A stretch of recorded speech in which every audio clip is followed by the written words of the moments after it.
Vice President Vance steps to the podium at the White House and walks straight into one of the most controversial stories of the week that you need to know about. Hi, everybody. I'm Jenna, and this is Smarter News. And let's get straight to it. We've seen a rotating cast of characters in the White House press briefing room as the press secretary, Karoline Leavitt, is out on maternity leave. Just a few weeks ago, we had Secretary of State Marco Rubio handle a press briefing, and now it's the vice president's turn. And he took a little bit of a page out of the Secretary of State's playbook, trying to warm the crowd up with a little joke and a sense of humor before he got started. I told Carolyn I would stand in for her today for the White House press briefing on the condition that when Usha has our baby in July, that she would be vice president for a couple weeks. So I mean, it sounds like a fair trade. Why not? Just a little, let's just do a little musical chairs around the cabinet positions just to kind of spice things up. I'll let you know if that happens. In the meantime, Vice President Vance did not waste time getting into the topic that he wanted to highlight, which included his negotiations with Iranian counterparts. This is important to pay attention to. And as I take a look at the whole briefing that lasted just over 50 minutes or so, what I'm about to share with you is one of the most newsworthy parts of the briefing, albeit probably the one that's not getting the most attention. Remember, the vice president has a unique perspective that even the president of the United States does not have, and that he has sat down in close proximity. We don't know exactly what these talks look like with Iranian officials to try to negotiate a way out of this conflict. And one of the first questions he received was on this topic. Let's take a listen. What is it about the Iranian side that you personally have seen where you believe that they are negotiating with us in good faith? well, first of all, I'd say it's a very complicated country, and it's a country that I wouldn't pretend that I understand even after as deep as I've been involved in this process from the very beginning. It's a great and proud civilization, amazing people. We obviously have a great Iranian American community here in the United States of America, smart people, very hardworking, and you see some of that in the negotiating team on the other side. You also see some very hardline positions in the negotiating team on the other side. And so I think you see that conflict, the fact that maybe the Iranians aren't themselves quite clear in what direction they want to go to. Americans at home, because this has been going on for several weeks now. I think what people just want to know is, do you personally believe that the Iranians will come to a deal? Because we keep seeing this over and over again where they go back and forth. So do I personally believe it? The honest answer is, how could I possibly know, right? And you negotiate with people, and sometimes you feel like you're making progress, and sometimes you feel like you're not making progress. What I think is that the Iranians want to make a deal. How could I possibly know? Vice President Vance says. The reason why I think this soundbite is important and the reason why it matters is that it does provide some unique insight into what's actually happening behind the scenes. What the vice president is saying is it's not clear exactly what the Iranians want. And I want us just to take a moment to think about that. Well, let's take a step back from foreign policy. Just think about it when you're trying to reach an agreement with anyone on any issue. If it's not clear what either side wants, it's tough to get to any sort of resolution because then the goalposts or the goals themselves keep moving. There's been questions over the years about why negotiations seem to go in circles with the Iranians. It's like ring around the rosy. You know, it's just sort of like it doesn't really end up anywhere particularly productive. Now, it depends on who you talk to because some are going to say, well, this administration did this right and this administration did it wrong.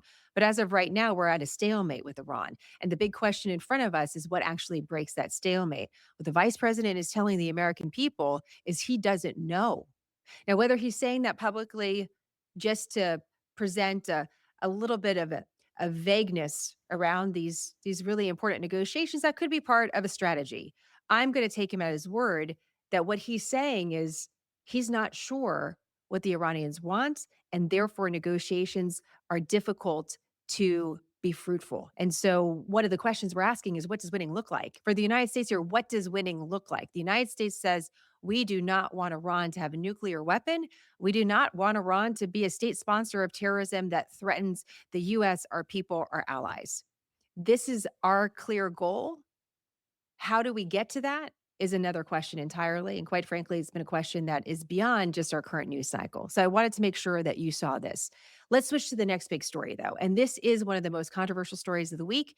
And it's one that needs a little background before you hear what the vice president has to say on it. So let's just rewind to Monday. Sounds like a million years ago, doesn't it? But on Monday, we got an announcement from the Department of Justice. And it was an announcement for a settlement on a lawsuit you may not even really be familiar with. Quite frankly, it was one that we had to review. January was a busy time. Remember Venezuela, Maduro, we had all the ICE situations, immigrations and customs enforcement, protests and operations throughout the country. There was a lot going on. Something else that happened in January at the end of the month is the president and his two sons and one of their business entities sued the US Treasury and the Internal Revenue Service, the IRS. Why did they do that? They did that because they said that the IRS and the Treasury Department illegally released their tax returns. $10 billion was this civil lawsuit. This is what was at stake.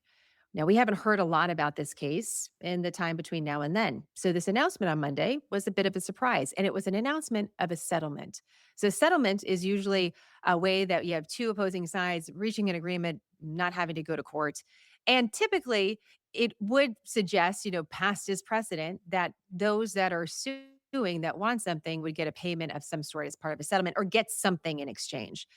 That did exactly happen here. The Trump family, the business entity, did not get anything per se.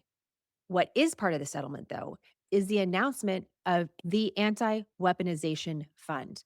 The Anti Weaponization Fund is a fund with $1.77 billion. And what it's supposed to do, as it sounds, is to provide resources, i.e., money, to those who believe that the federal government has been weaponized against them. President Trump has said this. The Trump family has said that they have been victims of this, specifically under the Biden administration. And what they're doing here in this way is saying, we're not going to take any money. What we want to do is create a fund where Americans, Republican, Democrat, doesn't matter, can appeal to the fund and say, we have been wronged by the federal government. We've been targeted. It's been weaponized against us, and we have a claim. And they could receive money for that claim. Now, that's what we know about the Anti-Weaponization Fund, but we don't know a lot of specifics. We know that it's going to be a panel of 5 people. We don't know who those people are. We know that a person that sits on the panel could be removed by the president. We know that this fund would exist until December 2028. Note the date right after the election. And that if there's leftover money in the fund, it could go to any number of departments, the Commerce Department, the Interior, or a part of the federal government that is deemed worthy to receive these extra funds. Who can actually apply for this? We don't know. How much money can someone get? We don't really know. What are some of the requirements around filing a claim? How do you prove that claim? What sort of time does it take if you say you have a claim before getting rejected or accepted? How does the panel work in the background? Is this a full-time job? Is this a part-time job? Can someone actually receive $1 billion and then there's 700 million left? We don't know a lot of these specifics. So there's a lot of questions, and knowing just that is important. Earlier in the day, before the vice president stepped in front of the White House press corps, the acting attorney general, Todd Blanche, was sitting before a Senate hearing. And with this news very fresh coming on Monday, when the acting attorney general sat down on Tuesday, he received quite a few questions from all sorts of folks on this topic, including 2 leading Democrats. And the summations of their questions summarize the critiques of this plan, early as it is in understanding what it is at all. Mr. Attorney General, this is an outrageous, unprecedented slush fund that you set up. Simple question, will individuals who assaulted Capitol Hill police officers be eligible for this fund? Well, as it makes plain, Will anybody they is, be just let me know if they're eligible for the fund. as was made plain yesterday, anybody in this country is eligible to apply if they believe they were victim of weaponization. Mr. Attorney General, let me ask you this. Are there going to be rules that say that if you've assaulted a Capitol Hill police officer or committed a violent crime, you will not be eligible? Why not make that a rule? I expect that because I'm not one of the commissioners setting up the rules, I expect You're that there appointing will be 4 of the rules 5 set up. members, aren't you, Mr. Attorney General? Pardon me? You're appointing 4 of the 5 members. I am appointing You can all 5 certainly members. set up the rules. I would hope you would make a rule that anyone convicted of assaulting a police officer or a violent crime is simply not eligible. They should not apply. President Trump is the first president to sue his own government and then direct his chosen acting attorney general to reach this kind of settlement. Will you commit that none of President Trump's family will receive a direct payout from this fund? Yes, but what you just said is not true. I mean, if I can correct that. Please. That the president did not direct me to do anything. Has it ever happened that a sitting president sued his own government for $10 billion and then directed the settlement of the case and the establishment of a payout fund? Not that I'm aware, but there's a lot of things that President Trump's the first of. No president had been indicted 1, 2, 3, 4, 5, Correct. 6, 7, 8 times either. Correct. No president's been indicted. And will you commit that none of this money will go to President Trump's campaign donors? I am not committing to anything beyond the settlement agreement itself. When you say campaign donors, that they are not excluded from seeking compensation. Last they were question. weaponized. Senator Van Hollen of Maryland, Senator Chris Coons of Delaware, asking some of the questions that there's some general understanding of what this fund could look like, but it is fairly unprecedented. In our reporting, we were trying to look for something to compare it to. The Department of Justice mentions one fund, but this is something that, quite frankly, I'm not as familiar with. And the process for which this would roll out, we really don't know. Just big picture, the Trump administration feels that the government, specifically the Justice Department, has been weaponized against not only President Trump, but other Americans that support him. In creating the anti-weaponization fund, now the Trump administration is being accused of weaponizing the Justice Department and the government. And so now we have the accusations flying multiple directions. So let's return back to the White House press briefing. Remember, Vice President Vance, one of his areas that he's focused on is not just Iran. He's also been named head of a task force dealing and addressing government fraud, specifically having to do with government money being used in unethical ways. So now he's at the podium. We have this news, and he's getting some tough questions on it. Let's take a listen. This is Jonathan Karl from ABC News. Mr. Vice President, thank you. I want to ask you about that $1.8 billion fund set up, weaponization fund as it's being called. Why should taxpayers be paying to settle a $10 billion lawsuit that was brought by the President of the United States? And should people that attacked the Capitol building and assaulted police officers, should they be eligible? Should they receive money? Should they receive money from this fund? Well, let me say a couple things about that. First, John, I think in some ways the media has misrepresented what this is actually about. This is about compensating Americans for the lawfare that we saw under the last administration. And by the way, anybody can apply for it. Republicans can apply for it. Democrats can apply for it. As you know, the President of the United States has pardoned a number of Democrats who he felt were actually subject to this lawfare. I mean, if Hunter Biden wants to apply for this particular fund, he is welcome to. It's going to go through a normal process where we vet everything, where we try to identify whether people's claims are actually legitimate. But here's the question. You say, why should taxpayers fund this? Whenever the United States government incurs legal expenses, it pays out those legal expenses. When it's settling a lawsuit, it pays out money to settle that lawsuit. And the question is a dollar of this money going to the Trump administration? No. Is a dollar of this money going to Donald Trump personally? No. Is a dollar of this money going to Donald Trump's family? No. The people that would get the money are people, some of whom have been prosecuted completely disproportionate to any crime they've ever committed. Okay, so this is the argument coming from the White House. You can hear it as well. And the acting attorney general, as well as the vice president, saying, listen, this fund's open to anybody. Hunter Biden can apply to this fund. We don't know exactly what would, the qualifications would be or if he would get accepted, but he could apply. This is for everybody because we feel like this is an important issue. And the pushback is, well, everybody? Now, did you notice that similarity between what the Democrats on Capitol Hill were asking about and then what Jonathan Karl was asking about, as well as Caitlin Collins for CNN and others of major networks? They were really focused on January 6th and those that have been prosecuted for January 6th, activities involving January 6th. As you know, President Trump has pardoned this group. And so the question that Democrats are focused on is, well, does everyone qualify? Would that group qualify? If we could take that 10x, if you have a record of any kind, do you qualify? Like, how do you determine who actually gets to file a claim? I just want to point out, this is a part of the media that as a member of the press, we need to be aware of.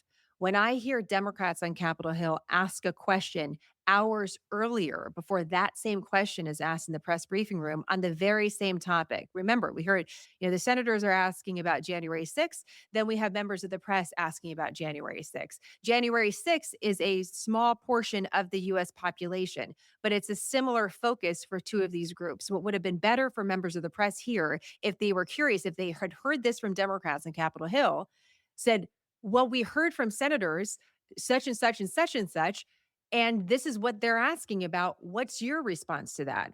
Then it looks like the press is independently thinking or at least resourcing their questions. When we ask very similar questions to lawmakers and don't source the reason why we're asking them, then it looks like we're just rinse and repeating a certain talking point. And we want to make sure, as members of the press, that we're independent. And as you know, at Smart News, we're nonpartisan with no political agenda. It's very easy to look like you have a political agenda if you're asking the same questions as lawmakers without giving them the proper sourcing for that.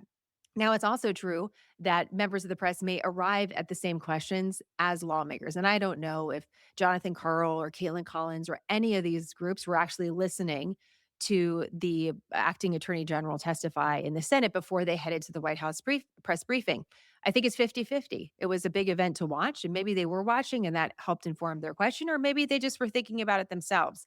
But it's just a word of caution. If you notice that pattern, uh, we have to ask ourselves, are they just happen to be thinking the same thing, or are they repeating a talking point? And this is why we can feel that the press is biased. And that's something that I personally believe that you should have a lot of options for unbiased, nonpartisan press, which is why we exist. So thank you for your support. But I just wanted to point that out because there's striking similarities. And if you heard them, I didn't want to ignore them.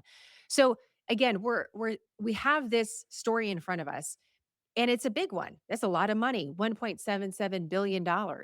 And a question about how exactly it's going to be distributed and whether or not it is actually going to be distributed in a partisan or political way that serves the administration during an election cycle, the midterms coming up and a presidential cycle ahead. And what does that look like? The question that I believe we should be asking is why now? Why did the administration, why did the Justice Department decide on Monday to announce this? We got a lot happening. Why Monday? And why right before the acting attorney general testifies before Congress, knowing full well that the senators cannot ignore this? They're going to have to ask the questions. And is that part of a strategy of some sort to try to drive the news cycle or the conversation away from other topics and onto a new topic that then gets a lot of attention? I have no way of knowing behind the scenes if there's a strategy to this. And I'll tell you something, there's a lot of thinking about the sophistication of strategies in different areas of government. It's been my experience that sometimes things are sort of coincidental or maybe not even thought through necessarily. So I'm not alleging that. I'm just simply asking the question. So we're releasing it on Monday. We have the acting attorney general of the Justice Department that's in charge of this panel testifying on Tuesday. And then a couple hours after him, we have the vice president who heads up a task force on fraud, specifically dealing with government money, stepping to the podium in the White House to answer questions. So either the acting attorney general and the vice president just got a tough draw here. And just by chance are having to answer questions that they're specifically have a very specific position related to, or it's just sort of a coincidence. But that's the question I have, which is why now? This case was just a few months old. There's already a settlement reached. What is this? Is this part of something else? Is something happening behind the scenes that we need to know more about? And if I was asking someone about this off the record on background so that I could do a little extra reporting, that would be the question that I would ask. Because we went from not talking about any of this to suddenly having a news cycle that's dominated by it, with a lot of questions coming from our Smart News community on it, which is one of the reasons why I took a closer look at this story. So thank you very much for that. I want to leave you with a final question, though, that Vice President Vance did have to answer. And it's something that I'm sharing with you because I wonder for you what surfaces as the most important topic you could hear from the vice president on, or quite frankly, any high ranking official in the administration. We are at a time where the midterms are heating up. We're going to be in a more aggressive political election cycle. And that usually brings us back to what matters most to Americans: safety and security, national security, personal security, and the economy, jobs, and our ability to use our dollar for good value. If there's high inflation, that means your dollar is actually worth less. So the question here is, well, what about those other topics while we're dealing with these other big issues? And Vice President Vance did get a question on that. Let's take a listen. Midterms are well underway. You've got voters going to the polls in 6 states today. You and the president ran on a platform that included no new wars, cutting gas prices, cutting inflation. What do you say to the people who are going to the polls today and who feel like those promises are unkept? Well, I'd say a few things. First of all, we've delivered great wins for the American people. We ran on delivering tax cuts to the American people, which we did, the largest tax cuts in American history. We ran on cutting taxes, particularly on people who were working on overtime, working on tips. We cut taxes for those Americans. We ran on the promise of bringing investment back into the United States of America, that rather than factory closures, we were going to have factories opening. And we've seen both construction jobs and manufacturing, but also manufacturing jobs have great rebounds under the Trump administration and under our leadership. We are very aware that because of what's going on in the Middle East, gas prices have gone up and a lot of Americans are struggling because of that.